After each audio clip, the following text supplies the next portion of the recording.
श्रीमान, स्वतंत्रता दिवस परेड पर 20 कंटिजेंट आपके समादर्शन को हाजिर है।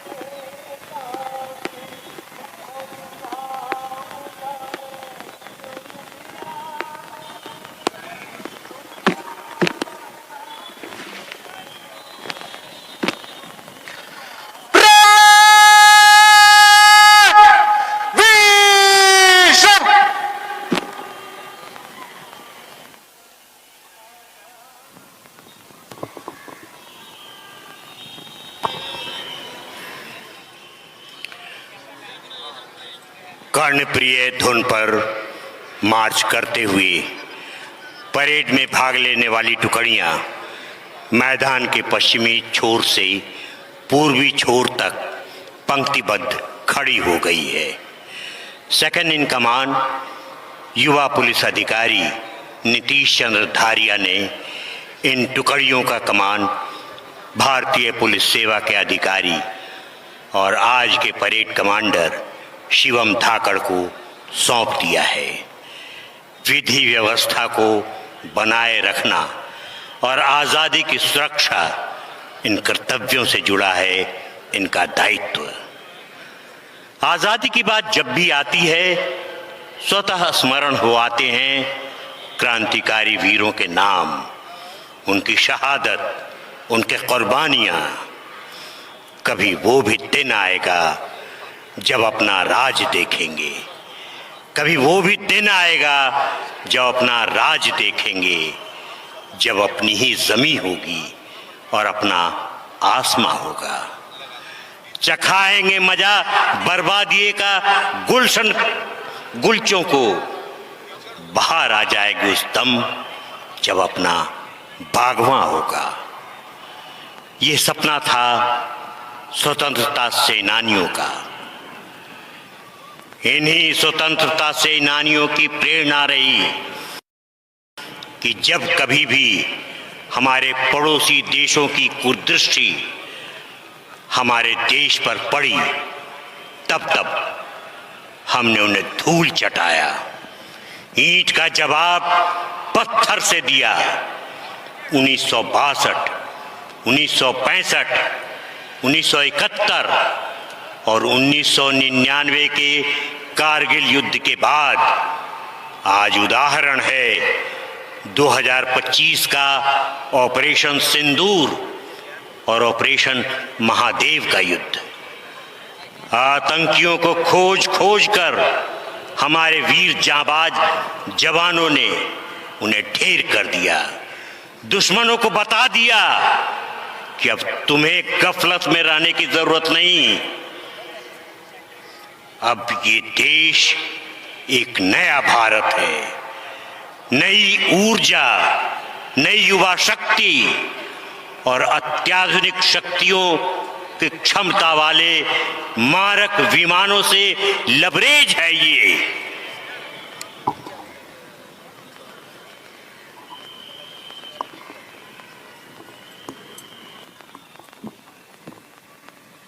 आज का दिन हम देश के महानायकों को याद कर रहे हैं, स्मरण कर रहे हैं।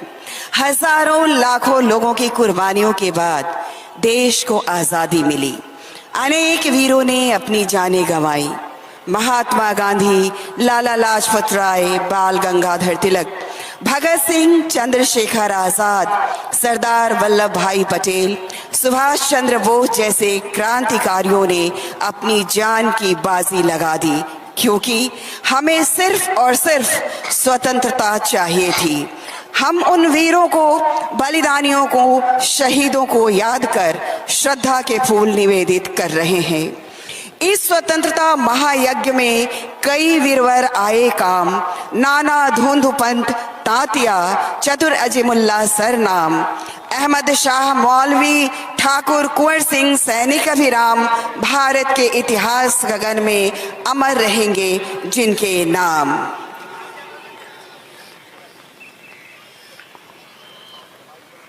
आजादी की इस लड़ाई में जात पात, धर्म, संप्रदाय, प्रदेश आदि की चिंता किए बिना सभी वर्ग अपने को भारतवासी महसूस करते हुए अंग्रेजों से मुकाबला करने को सदैव तत्पर रहे।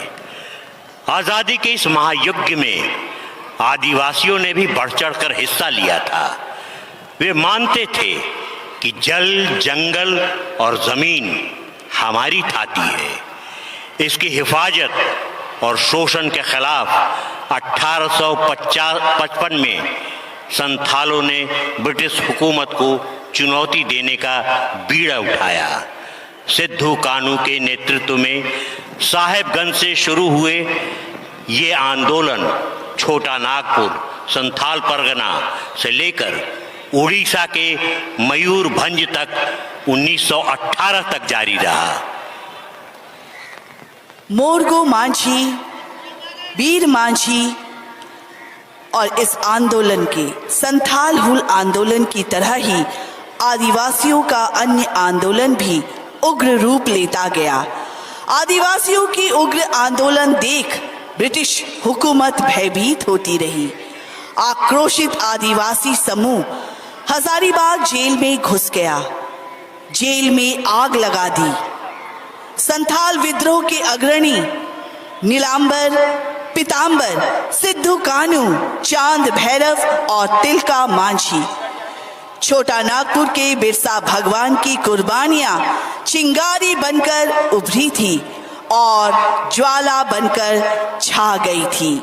आज जश्न आजादी के पावन अवसर पर उन वीरों का गर्व से हम स्मरण करते हैं। आज आदिवासियों का अधिकांश क्षेत्र बिहार से अलग कर झारखंड प्रदेश के नाम से लोकप्रिय है।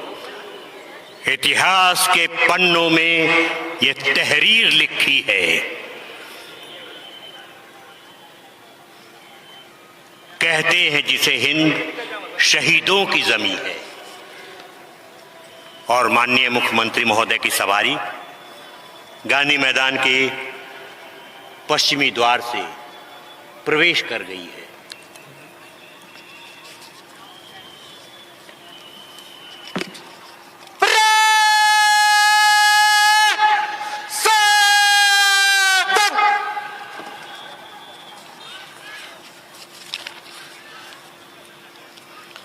समारोह के मुख्य अतिथि की सवारी के आगे पीछे अगल बगल घुड़सवारों का दस्ता मंच की ओर बढ़ता चला आ रहा है।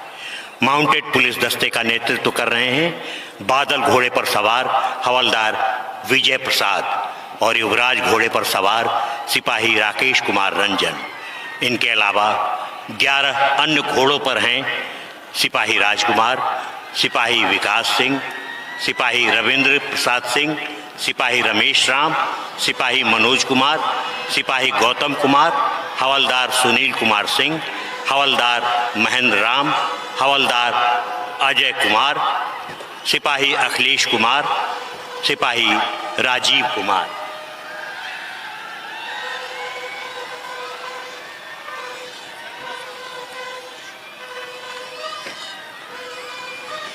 जिन घोड़ों पर ये हमारे सवार हैं वे मामूली घोड़े नहीं हैं। इन्होंने अलग अलग समय पर इन्होंने विशेषता पाई है।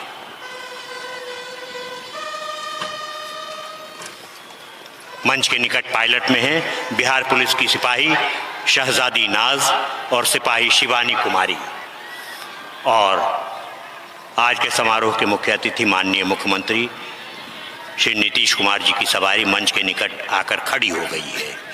उनकी आगवानी के लिए उपस्थित हैं आयुक्त पटना प्रमंडल पटना, पुलिस महानिदेशक बिहार एवं कमांडर बिहार झारखंड सब एरिया दानापुर, जिलाधिकारी पटना के साथ राज्य सरकार के वरीय अधिकारीगण।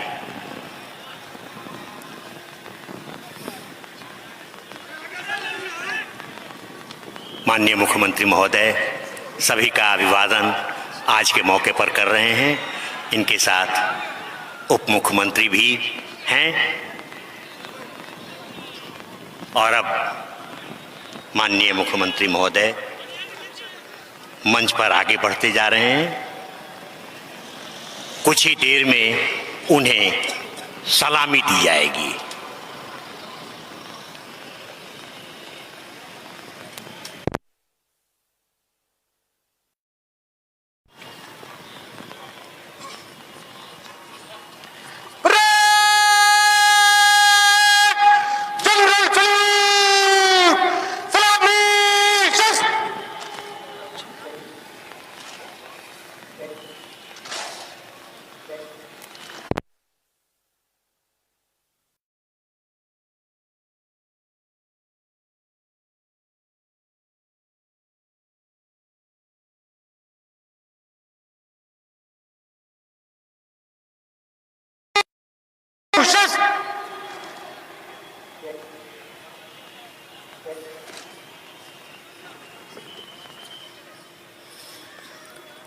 आज़ादी के शुभ अवसर पर परेड लेने वाली टुकड़ियों का निरीक्षण हेतु समारोह के मुख्य अतिथि से अनुरोध करने के लिए परेड कमांडर भारतीय पुलिस सेवा के अधिकारी शिवम धाकड़ शक्ति और सुरक्षा का प्रतीक चमचमाते क्रीज को हाथ में उठाए सधे और चुस्त कदमों की चाल से मंच की ओर बढ़ते चले आ रहे हैं। श्रीमान, स्वतंत्रता दिवस परेड में 20 कंटिंजेंट परेड पर आपके निरीक्षण के लिए हाजिर है।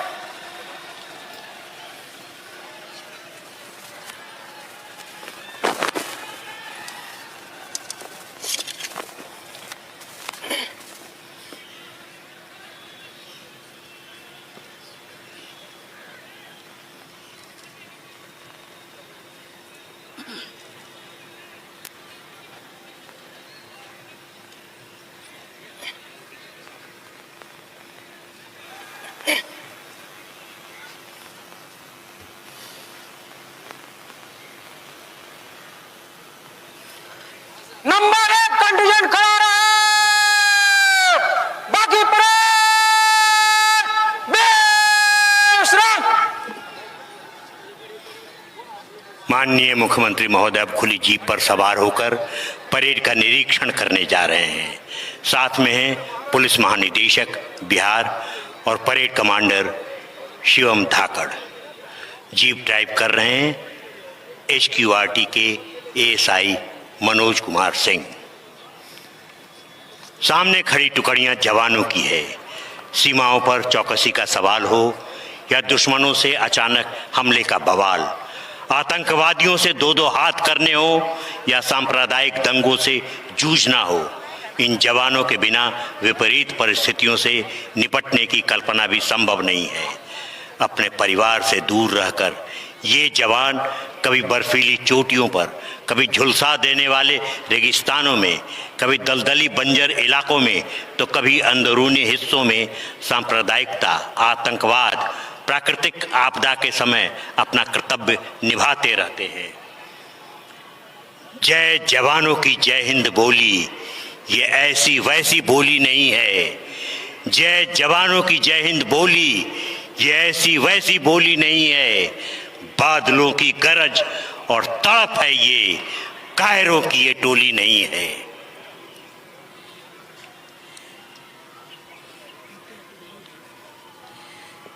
जहां प्रेम की भाषा है सर्वोपरि, जहां धर्म की आशा है सर्वोपरि, ऐसा है मेरा देश हिंदुस्तान, जहां देशभक्ति की भावना है सर्वोपरि।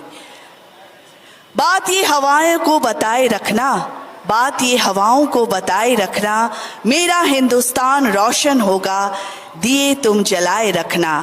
रखा है जिसको महफूज अपना लहू बहाकर, दिल में सदा उस तिरंगे को बसाए रखना। माननीय मुख्यमंत्री महोदय की सवारी परेड निरीक्षण करने के लिए आगे बढ़ते हुए CRPF company commander inspector Ashok Kumar, platoon SI Ashu Anand, ASI Rahul Kumar.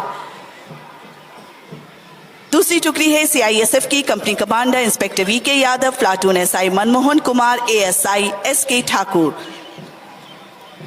ITBP तीसरी टुकड़ी company commander inspector Govind Naskar, platoon SI Lalan Manjhi, ASI Prabhat Singh. SSB company commander inspector Arvind Kumar Yadav, platoon SI Sahil Mehta, SI Dharm Singh. STF की टुकड़ी है company commander Amarjeet Kumar Bhardwaj, Pal, platoon SI Neeraj Kumar Rai, SI Kamlesh Kumar Verma. Sikkim police company commander SI Asim Rai, platoon ASI Devi Prasad Karki, ASI Harakka Shiva. BSAP-1 Gorkha company commander inspector Dast Bahadur Ale, platoon SI Shiv Kumar, SI Suraj Thapa. BSAP-19 company commander inspector Hariom Singh, platoon SI Ajay Kumar Singh, SI Ramakant Upadhyay. जिला बल पुरुष company commander साजिन रमेश कुमार, साजिन जितेंद्र कुमार, साजिन राजू राम। पटना यातायात कंपनी कमांडर एसआई स्वाति सुमन, platoon SI Deepti कुमारी, SI Anjali कुमारी। Jail police महिला company commander सहायक अधीक्षक ज्योति कुमारी, प्लाटून रिया कुमारी, रेशम कुमारी। मद्य निषेध उत्पाद विभाग कंपनी कमांडर इंस्पेक्टर सकल Dev Kumar Tate, ASI Rana Vikas Kumar, ASI Dhirendra Kumar Singh. Home guard पुरुष company commander inspector Sanjay Ram, platoon SI Anoop Kumar, SI Mohammad Moyuddin. Home guard महिला company commander inspector Alka Kumari, platoon SI Neelam Kumari, SI Vashishtha Kumar Vidyarthi. NCC army boys company commander SEO Shubham Pandey, platoon SEO Asit Kumar Singh, SEO Sachin Kumar. NCC army girls company commander SEO Khushi Kumari, platoon UO Sandhya Kumari, cadet Divyani Kumari. NCC air force company commander C SEO Mukesh Mandal, platoon CW Aishwarya Raj, CW Nandini Singh.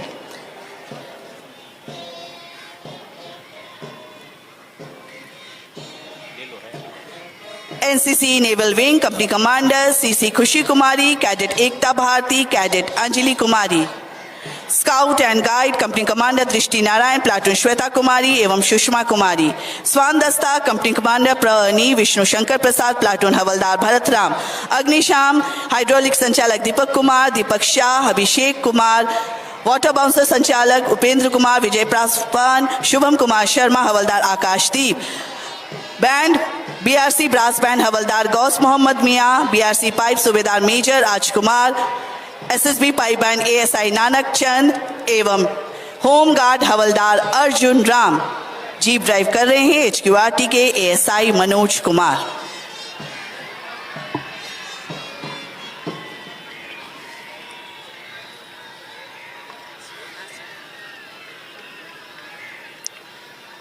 स्वतंत्रता संग्राम के दौरान देश प्रेम का अर्थ था jail जाना, संघर्ष और त्याग करना। आज के संदर्भ में देशभक्ति का अर्थ केवल यही हो सकता है कि कड़ी मेहनत, ईमानदारी से काम करना और मिलकर काम करना। हमें देश के लिए जान देने का मौका भले न मिला हो, लेकिन आज देश के लिए जीने का मौका ज़रूर मिला है। ऐसा काम करने का अवसर जो हमारा नियमित काम ही हो, किंतु अच्छी भावना के साथ किया गया हो, यही देशभक्ति होगी। ऐसी कौन सी भावना है, कौन सी बातें हैं जिन्हें आज जश्न आज़ादी के पुनीत अवसर पर सोचें। भारत देश यानी मानवता, अधिकार नहीं कर्तव्य, एक घटना, एक राष्ट्रीय चिन्ह, एक रचना और एक प्रतीक के माध्यम से।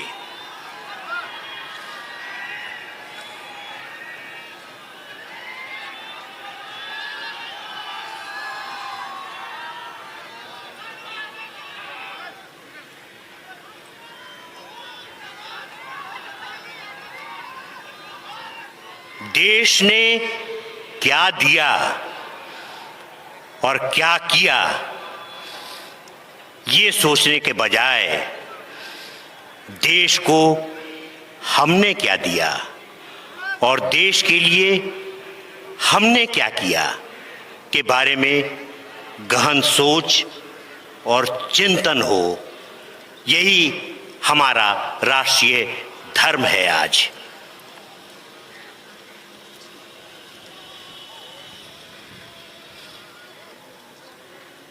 परेड निरीक्षण के बाद माननीय मुख्यमंत्री जी की सवारी अब सलामी मंच के निकट आ गई है।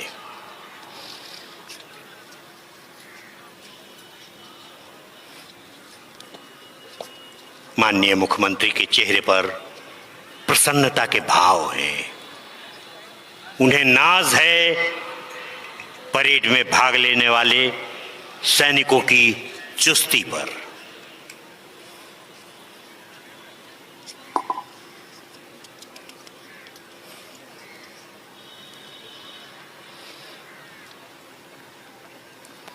गूंज रहा है दुनिया में भारत का नगाड़ा, गूंज रहा है दुनिया में भारत का नगाड़ा, चमक रहा आसमां में देश का सितारा। आजादी के दिन आओ मिलके करें दुआ कि बुलंदी पर लहराता रहे तिरंगा हमारा।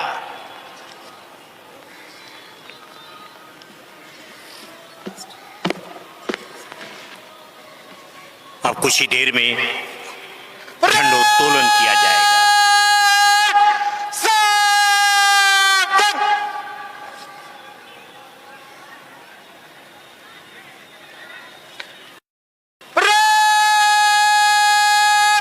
राष्ट्रीय ध्वज को सलामी देगा।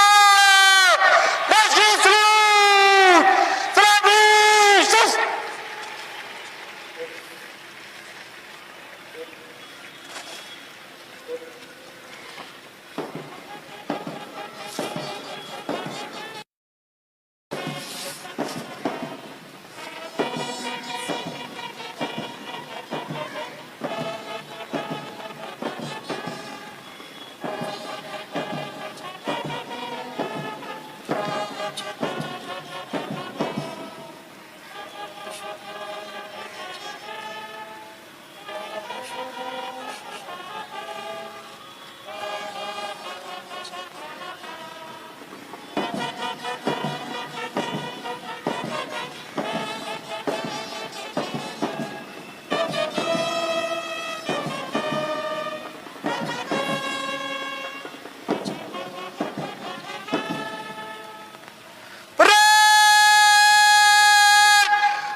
पिंगले वेंकैया द्वारा डिजाइन किए गगन में लहराते इस राष्ट्रीय ध्वज को हम सादर नमन करते हैं।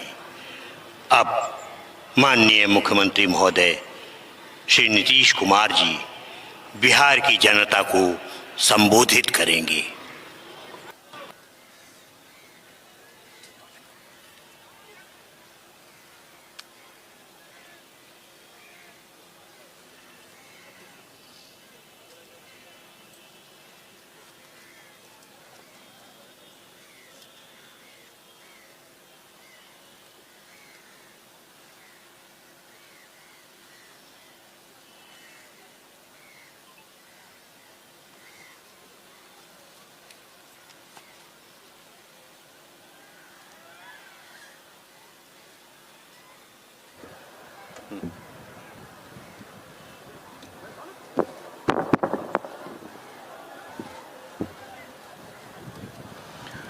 प्रिय बिहार वासियों, 79वें स्वतंत्रता दिवस के पावन अवसर पर मैं समस्त बिहार वासियों को हार्दिक बधाई देता हूं। आज का दिन हम सभी भारतवासियों के लिए गौरव का दिन है। राष्ट्रभक्तों के साहस, त्याग एवं बलिदान के फलस्वरूप 15 अगस्त 1947 को हमारा देश आजाद हुआ। आज के दिन हम इन स्वतंत्रता सेनानियों को श्रद्धा सुमन अर्पित करते हैं, जिन्होंने आजादी की लड़ाई में अपने प्राणों की आहुति दी। उनके उच्च आदर्श आज भी हम सबों के लिए प्रेरणा के स्रोत हैं। मैं उन वीर जवानों को भी नमन करता हूं, जो बहादुरी से देश की सरहदों की सुरक्षा कर रहे हैं। उनके बलिदान को कभी भुलाया नहीं जा सकता है। देश की रक्षा करने वाले भारतीय सेना का हम अभिनंदन करते हैं। इतिहास इस बात का गवाह है कि बिहार ने स्वतंत्रता आंदोलन में अग्रणी भूमिका निभाई। बिहार के लोगों ने हमेशा राष्ट्र निर्माण में बढ़ चढ़कर हिस्सा लिया है और देश के लोकतंत्र को मजबूती प्रदान की है। आप सब जानते हैं कि 24 नवंबर वर्ष 2005 को हमारी सरकार बनी थी। सर्वप्रथम राज्य में कानून व्यवस्था को ठीक किया गया। राज्य में कानून का राज बनाए रखना सरकार की सर्वोच्च प्राथमिकता है।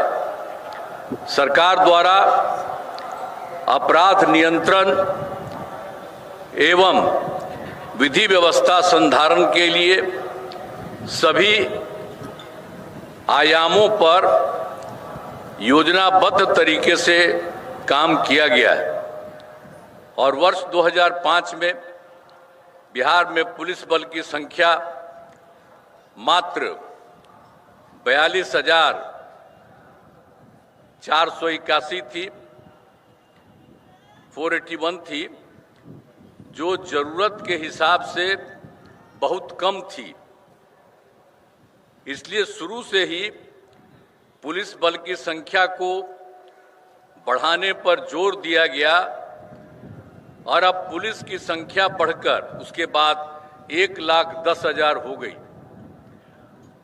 अब उसके बाद 2023 में पुलिस बल की संख्या को और बढ़ाने के लिए 2,29,000 तय किया गया है। अब उसके लिए काम शुरू हो गया है और जो काम शुरू हो गया है तब पुलिस बल की संख्या 1,31,000 हो गई है और नियुक्ति तेजी से जारी है। हमने ये कहा कि बहुत तेजी से इस काम को करिए और यही काम जो किया था कि अब पहले तो 1,10,000 हुआ था और उसी के बारे में तय किया कि इसको और बढ़ाएंगे या 2,29,000 तय किया जाएगा। तो अभी एक ही राउंड हुआ है, लेकिन उसके बाद हमने सब लोगों को कहा है कि इसको और तेजी से करिए ताकि उतनी संख्या जो कह रहे हैं हम लोग 2,29,000 वो जल्दी हो जाए। तो इसके लिए भी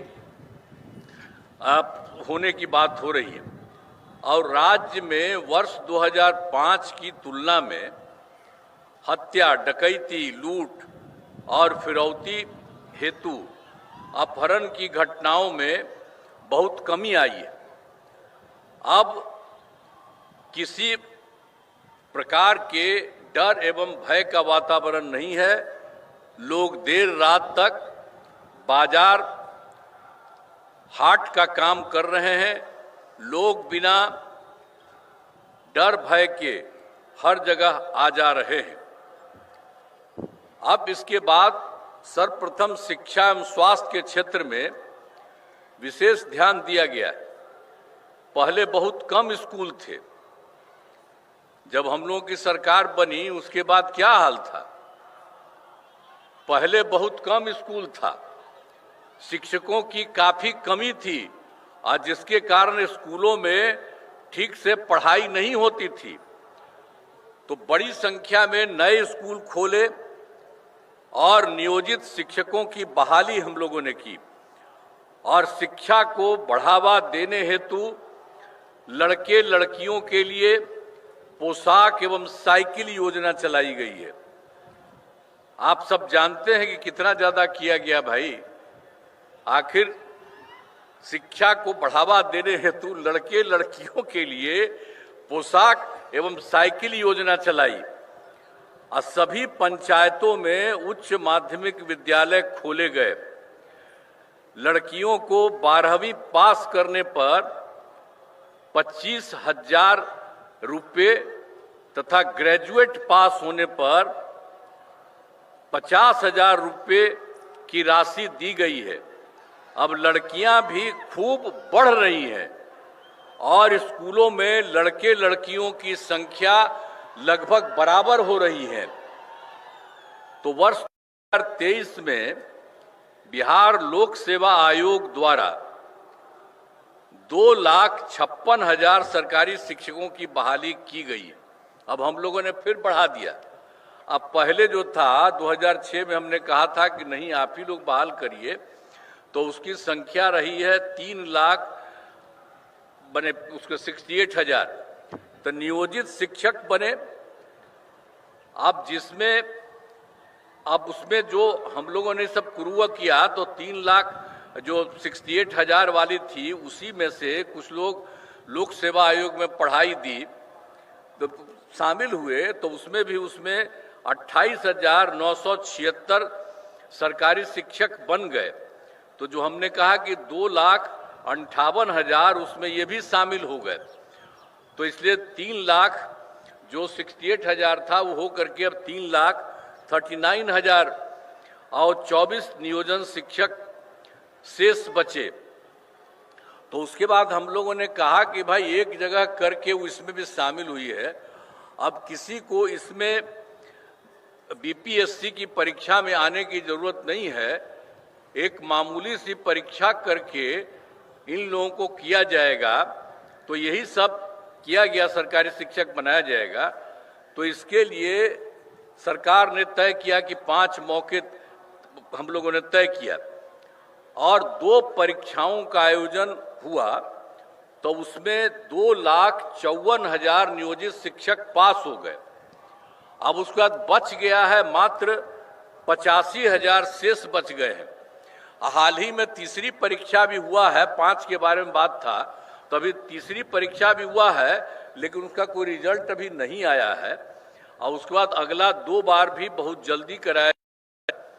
तो अब कुल मिला करके तो जो अब उसमें से मामूली परीक्षा में जो हम लोगों ने 2,24,000 कर दिया और दूसरी बात जो पहले हम लोगों ने करवाया था लोक सेवा आयोग में बीपीएससी में 2,58,000, तो ये दोनों मिल करके अब कुल मिलाकर सरकारी शिक्षकों की संख्या 5,12,000 हो गई है। तो ये सब एक एक तरह से काम किया जा रहा है और शुरू से ही सभी स्वास्थ्य सेवाओं में सुधार किया गया है। पहले स्वास्थ्य व्यवस्था बहुत खराब थी।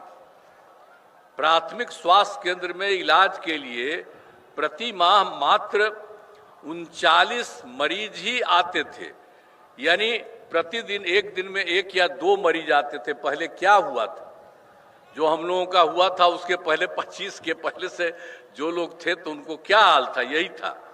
अब फिर हम लोगों ने 2006 से अस्पतालों में मुफ्त दवा और इलाज की पूरी व्यवस्था की है। और अब जानते हैं, ये जानना चाहिए कि अब प्राथमिक स्वास्थ्य केंद्र में हर महीने औसतन 11,600 मरीज आते हैं। अब उतना कम आता था, और कितना एक दिन में आता था, 1 या 2। अब सब जगह इतनी संख्या हो गई, तो प्राथमिक शिक्षा केंद्र में आपको बता रहे हैं हर जगह ये सब काम किया। अब इसके अलावे जो 6 मेडिकल कॉलेज थे पहले से, ये सरकार जो दूसरी हम लोग पहले वाला ही थे उसमें कुछ नहीं बना था, वो पहले से बना हुआ था 6 मेडिकल कॉलेज। उसके बाद हम लोगों ने बनाना शुरू किया, तो अभी तो काफी पहले 12 हो गया है, लेकिन 21 जिलों में नए मेडिकल कॉलेज बनाए जा रहे हैं, वो भी जल्दी होगा। लेकिन उसके बाद जो 7 था, कहीं कहीं हो गया था, कहीं छोटी जगह थी, उसके बारे में भी हम लोगों ने तय किया कि नहीं, 7 जिलों में भी मेडिकल कॉलेज बनाए जाएंगे। अब वो भी सब तय कर दिया गया है। अब पटना मेडिकल कॉलेज अब वो तो कर रहा है तेजी से, वो सब काम भी हो ही रही है। तो पटना मेडिकल कॉलेज एवं अस्पताल में जो 6 ही था, तो अब जो पटना मेडिकल कॉलेज अस्पताल को 5,400 बेड तथा अन्य 5 पुराने मेडिकल कॉलेज को 2,500 बेड का किया जा रहा है। यह हम लोगों ने यह भी तय किया। और आप जानते हैं, हम बराबर जाकर के पटना मेडिकल कॉलेज देखते रहते थे पहले, आज भी देख रहे हैं। तीसरा राउंड भी हो गया है, अब 5 राउंड में उसको पूरा का पूरा कर देना है, 5,400 बेड। और कितना जो देख रहे हैं, अगर जाइएगा तो सब लोग आप लोगों को हम कहेंगे, हम जाते हैं तो आप लोग भी तो आते ही है कोई ना कोई, तो जा करके देखिए कि कितना बड़ा मेडिकल कॉलेज हम लोग पटना मेडिकल कॉलेज का बनवा रहे हैं। और उसी तरह से जो पुराना वाला जितना था, तो 5 जो पहले वाला था उसको भी ठीक बनाया जा रहा है। और उसके बारे में भी कह दिया है कि उसके लिए 2,500 बेड बनाया जाएगा। और एक जो यहाँ था, Indira Gandhi institute of medical science IGIMS Patna में, तो उसमें तो कोई कुछ नहीं होता था, तो उसके लिए भी हम लोगों ने देख करके पूरा किया। और उसको भी हम कह दिए कि 3,000 बेड का बनाया जाएगा। वहां देखिए कितना काम हो रहा है, और कितना ज्यादा उसमें हम लोगों ने जगह बना दिया। अब कितना ज्यादा वहां पर जा रहे हैं इलाज के लिए, तो बहुत अच्छा हुआ।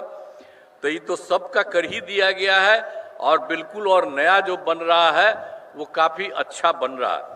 अब राज्य में सड़कों, पुल पुलियों का निर्माण कराया गया है।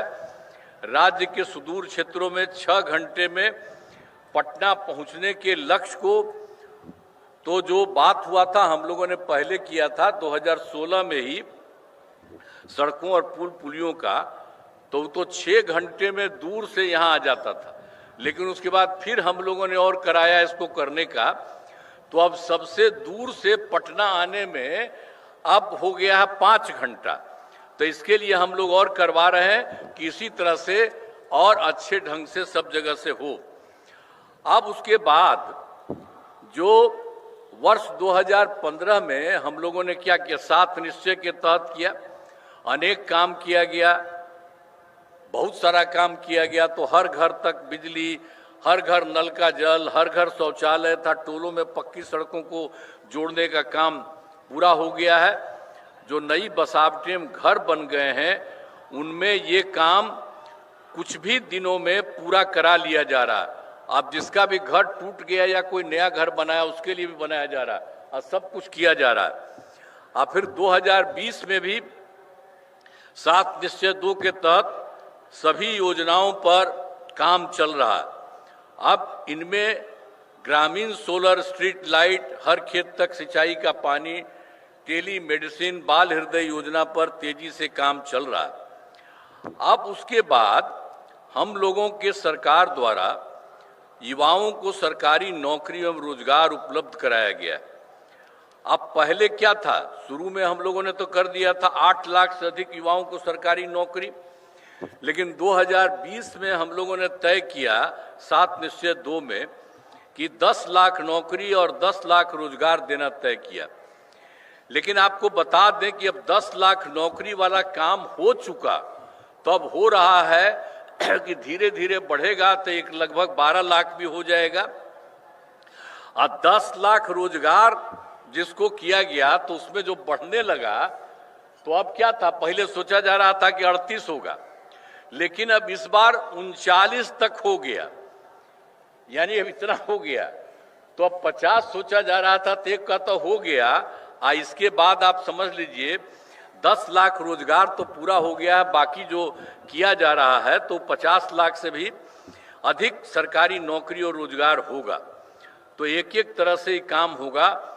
और उसके बाद हम लोगों ने तय कर दिया है, जो हम लोगों ने 2020 में तय किया था 7 निश्चय 2 में कि 10 लाख नौकरी या 10 लाख रोजगार, तो अब उसके बाद तो बढ़ ही रहा है, 50 से भी ज्यादा हो जाएगा। तो ये 10-10-20 ही न था किया था, अब उसके बाद इतना हो रहा है। अब उसके बाद हम लोगों ने तय किया है कि इसके अगले 5 वर्षों में, इसके बाद जो होगा तो उसके अगले 5 वर्षों में 1 करोड़ युवाओं को नौकरी और रोजगार देना तय किया जाएगा। ये भी तय कर लिया गया कि उन सबको भी इतना किया जाएगा, इतना बढ़ाया जा रहा है। अब पहला समष्टीकरण पर जोर दिया गया। अब आप तो जानते ही हैं कि इसके लिए हम लोगों ने क्या किया। सबसे पहले तो 2006 में ही पंचायती राज संस्थाओं का, और फिर 2007 में नगर निकायों में किया। और उसमें हम लोगों ने क्या किया था कि 50% आरक्षण में शुरुआत की गई महिलाओं के लिए। तो आप समझ लीजिए कि हम लोग 6-7 में ही महिलाओं के लिए इतना पंचायती राज संस्था और नगर निकाय कर दिया। तो ये जो शुरू किया, तब तो 4 चुनाव हो चुका है, तब इतनी बात है, सब जगह हो रहा है। और वर्ष 2023 में हम लोगों ने पुलिस में महिलाओं के लिए 35% आरक्षण दिया। अब बिहार पुलिस में महिलाओं की संख्या इतनी हो गई है कि अब देश में सबसे अधिक है, दूसरे किसी राज्य में इतना ज्यादा नहीं है, इतना बिहार में भी हो गया। और वर्ष 2016 में महिलाओं को जो 16 में किया था सरकारी नौकरी 35% आरक्षण का काम, वो भी करवा दिया। हम पहले भी कहते रहे आप लोगों को। तो पहले बिहार में स्वयं सहायता समूह की संख्या भी बहुत कम थी। एक तो हम लोग जो कर दिया पंचायत और नगर निकाय में, तो वो तो कर ही दिया, तो उसके लिए तो चल ही रहा। अब 10 बार चुनाव भी 10 हो चुका है, तो एक एक तरह से कितना ज़्यादा बढ़ रहा है। अब बाद में जो आपके बारे में बता दिए कि 13 में भी 35% महिलाओं का कर दिया पुलिस में, और 26 में महिलाओं को सरकारी नौकरी में भी कर दिया गया। अब उसके अलावे जो स्वयं सहायता समूह था, अरे वो तो देश भर में था, हम लोग कहीं भी जाते थे देखते थे। अब यहाँ पर आए तो देखे हम 6 में, अब उसमें देखे कि यहाँ पर कम है, तब हम लोगों ने 6 में ही विश्व बैंक से कर्ज लेकर राज्य में स्वयं सहायता समूह का गठन किया और उनका नाम हमने जीविका दिया।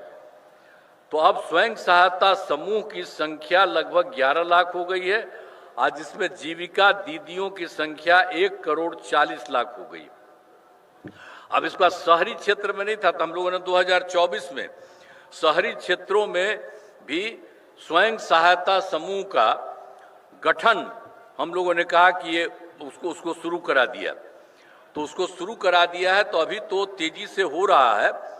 तो अभी तो इसकी संख्या हो गई है स्वयं सहायता समूह की 37,000, लेकिन जो लगभग है जीविका दीदियों की संख्या 3,65,000 हो गई है। लेकिन ये जो गठन है वो बहुत लगातार जारी चल रही है और ज़्यादा खूब होगा। तो पहले कितना हिंदू मुस्लिम झगड़ा होता था, पहले तो हिंदू मुस्लिम खूब झगड़ा था, तो हम लोगों ने सबको 6 से ही कब्रिस्तान की घेराबंदी शुरू की। अब बड़े पैमाने पर कब्रिस्तानों की घेराबंदी की जा चुकी है। अब कोई झगड़ा झंझट नहीं है, यह भी हम लोगों ने किया। और उसके अलावे एक बार और भी है, 2016 में 60 वर्ष के पुराने हिंदू मंदिरों का, उसमें भी इधर उधर कुछ गड़बड़ कोई कर देता था, तो उसको रोकने के लिए भी हम लोगों ने घेराबंदी की जा रही है। इससे चोरी आदि की घटनाएं नहीं होती और सरकार ने शुरू से ही सभी तबकों का विकास किया है, चाहे हिंदू हो, मुस्लिम हो, अपर कास्ट हो, पिछड़ा हो, अति पिछड़ा हो, दलित हो, महादलित हो, सभी के लिए हम लोगों ने काम किया। और दूसरी बात जो हमने मुस्लिम के बारे में कहा, एक बार और मुस्लिम समुदाय के लिए भी हमने काफी काम किया। मदरसों को सरकारी मान्यता दी गई है एवं उनके शिक्षकों को सरकारी शिक्षकों के बराबर वेतन दिया जा रहा है, उन लोगों के लिए भी सरकार पैसा देती है। फिर उसके बाद 2023 में जाति आधारित गणना कराई, तो आप सब लोग जानते हैं, जिसमें लोगों की आर्थिक स्थिति की भी जानकारी ली गई। तो उसी में हम लोगों ने कहा कि भाई जो जाति आधारित गणना है तो वो निकला 94 लाख गरीब परिवार पाए गए, जिसमें अपर कास्ट, पिछड़ा, अति पिछड़ा, दलित, महादलित, मुस्लिम सब थे। तो इसके लिए हम लोगों ने तय किया कि रोजगार हेतु 2 लाख रुपए की दर से सहायता देना शुरू किया और इसके लिए सहायता हम लोगों ने तय कर दिया कि 5 वर्ष में इसको पूरा करेंगे। लेकिन अब हम लोगों ने तय किया कि नहीं, सब 5 साल का कोई जरूरत नहीं है। अब इन सभी परिवारों को एक साथ सहायता दी जाएगी, इसके लिए उच्च स्तरीय समिति बनाई गई है। अब ये भी हम लोग जल्दी से जल्दी उनको कराने के लिए भी कर रहे हैं। जो 94 लाख इतने सब परिवार के लोगों की स्थिति, बहुत गरीब परिवार थे, उनकी गरीबी को समाप्त करने के लिए ये काम भी किया जा रहा है। अब बिहार का विकास तेजी से हो रहा है, आगे भी इसी प्रकार होता रहेगा। अब वर्ष 2024 के दिसंबर एवं 25 के जनवरी फरवरी माह में मैंने प्रगति यात्रा के दौरान सभी जिलों में जाकर, अभी तो हम लोग जो किए थे 2024 में दिसंबर में या 25 में जनवरी फरवरी में, प्रगति यात्रा के दौरान सभी जिलों में जा करके विकास कार्यों को देखा और जो कमी रही उसे पूरा करने के लिए कुल मिला करके सब जगह मिल गया है 430 नई योजनाओं की स्वीकृति हुई। अब उसके लिए काम हम लोग सबके लिए शुरू, हर जगह के लिए, हर जिले में, हर जगह के लिए भी सब काम किया जा रहा है। तो उस पर 50,000 करोड़ रुपए की लागत लगेगी, इसके लिए भी काम, हम सभी योजनाओं पर तेजी से काम चल रहा है। अब हाल ही में सरकार ने कुछ नए कदम उठाए जिसके सभी को काफी फायदा होगा। पहला है, गांव में शादी समारोह आयोजित करने के लिए सभी जगह उपलब्ध नहीं रहती है। इसे देखते हुए सरकार सभी पंचायतों में विवाह भवन का निर्माण कराएगी, ये तय किया। इस पर 4,026 करोड़ रुपए की राशि खर्च की जाएगी, जिसमें गरीबों को काफी फायदा होगा। और दूसरा है, जीविका दीदियों को बैंकों से ऋण के ब्याज को 10 से घटाकर 7% कर दिया गया। और तीसरा है, जीविका के सभी कर्मियों को मिलने वाली राशि को बढ़ाकर दोगुना कर दिया गया। और चौथा है, अब प्रमंडल स्तर तक, अब प्रखंड स्तर तक दीदी की रसोई का संचालन किया जाएगा। इसमें मिलने वाले खाने की कीमत 40 रुपये से घटा करके 20 रुपये कर दिया गया। और पांचवा है, पंचायत के सभी प्रतिनिधियों को मिलने वाली राशि को बढ़ाकर 1.5 गुना किया गया। और छठा है, सभी वृद्धजनों, दिव्यांगजनों और विधवा महिलाओं को मिलने वाली पेंशन की राशि 400 रुपया रहा है और उसको बढ़ा करके 1100 कर दिया गया। इससे बड़ी संख्या में लोगों को फायदा होगा।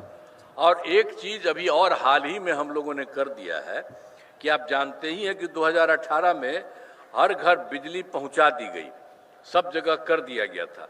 और सरकार द्वारा तो शुरू से ही बहुत सस्ती दर पर बिजली दी जाती थी, लेकिन अब लगभग सभी घरेलू उपभोक्ताओं को बिजली मुफ्त देने का तय कर दिया है।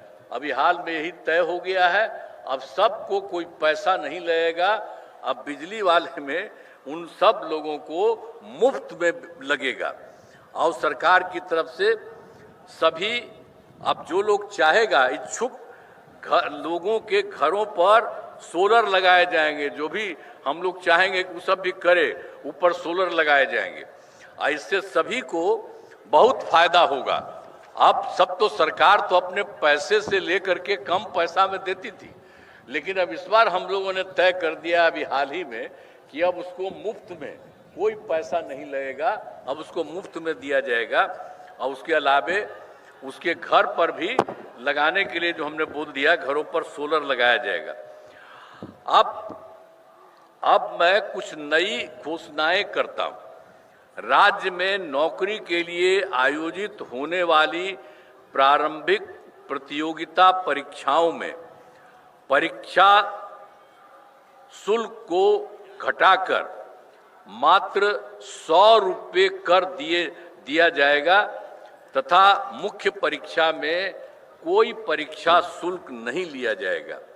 और दूसरी बात और किया जा रहा है, बिहार में नए उद्योग लगाने के लिए विशेष सहायता दी जाएगी और इसके अंतर्गत कैपिटल सब्सिडी, ब्याज सब्सिडी तथा जीएसडी के लिए दिए जाने वाले प्रोत्साहन राशि को दोगुना किया जाएगा।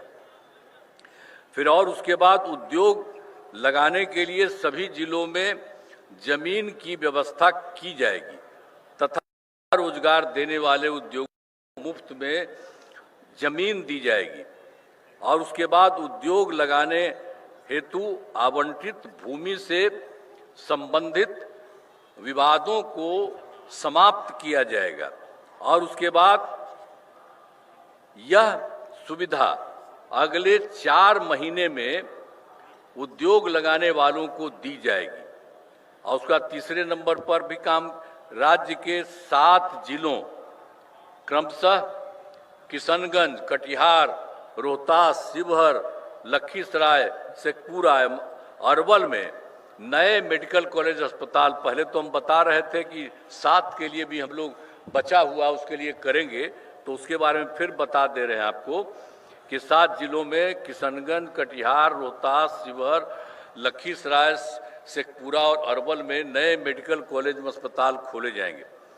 और फिर चौथा है, बिहार से बाहर रहने वाले लोगों को दिवाली, छठ, होली के मौक़ों पर दिल्ली, गुरुग्राम, चंडीगढ़ आदि शहरों से अपने घर आने के लिए राज्य सरकार द्वारा बड़ी संख्या में बसें चलाई जाएंगी ताकि उन्हें कोई असुविधा न हो। साथ में पर्याप्त संस्था में विशेष ट्रेन चलाने के लिए केंद्र सरकार से अनुरोध किया जाएगा। अब इसके बाद एक और है कि जानते ही हैं 2005 में, वर्ष 2005 में बिहार का बजट लगातार बढ़ रहा है और 2005-06 में नई सरकार बनने के बाद राज्य का बजट क्या था उस समय? वो तो हम लोगों का, उन्हीं की सरकार थी, दूसरी थी जब हम लोग आए थे, तो उस समय तो था मात्र 28,000 था करोड़ रुपया था। लेकिन उसके बाद 6 में फिर हम लोगों का सब कुछ 6 में चला, तो 6-7 में बढ़ा करके 37,000 करोड़ रुपए किया गया। तो शुरू हम लोगों ने किया और हर साल लगातार बढ़ाते गए और अब इतना बढ़ गया है कि इस बार 3,16,000 करोड़ रुपए से अधिक हो गया। हर जगह से लोगों को फायदा। और बिहार के विकास के लिए हम आदरणीय प्रधानमंत्री श्री नरेंद्र मोदी जी के नेतृत्व वाली केंद्र सरकार का पूरा सहयोग मिल रहा है। और इस सरकार ने, केंद्र ने कितना अच्छा काम किया है बिहार के लिए। तो ये सरकार जो बनी इस बार, और उसके बाद तुरंत ही जुलाई में 2024 के बजट में बिहार को विशेष आर्थिक सहायता के रूप में सड़क, उद्योग, स्वास्थ्य, पर्यटन, बाढ़ नियंत्रण के लिए बड़ी राशि देने की घोषणा की गई। और उसके बाद फरवरी 2025 के बजट में बिहार में मखाना बोर्ड की स्थापना, ग्रीनफील्ड एयरपोर्ट की स्थापना, पश्चिमी कोसी नहर के लिए वित्तीय सहायता और राष्ट्रीय स्तर के खाद्य प्रसंस्करण संस्थान की स्थापना एवं पटना IIT के विस्तार की घोषणा की गई। तो पहले तो 24 में कर दिया और उसके बाद फिर उन्होंने केंद्र सरकार ने 25 में भी कर दिया और इसके बाद फिर अभी हाल में काम और हुआ। केंद्र सरकार द्वारा वर्ष 2018 से, और उसमें तो कुछ ही राज्यों में खेलो इंडिया यूथ गेम्स का आयोजन किया गया था, लेकिन उन्होंने बिहार के लिए भी किया। इस वर्ष खेलो इंडिया यूथ गेम्स 2005 के आयोजन का जिम्मा बिहार को मिला, जो गौरव की बात है। और हम बताना चाहते हैं कि इन खेलों का आयोजन बहुत अच्छे ढंग से किया गया है।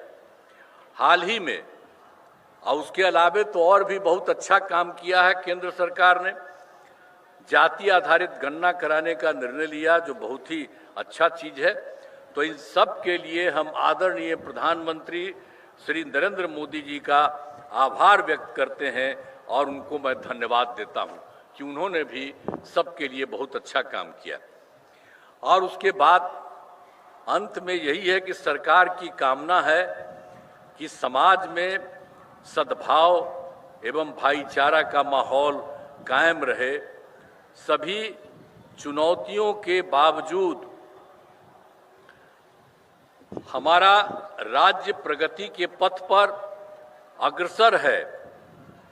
हमारा अतीत गौरवशाली है और विरासत समृद्ध है।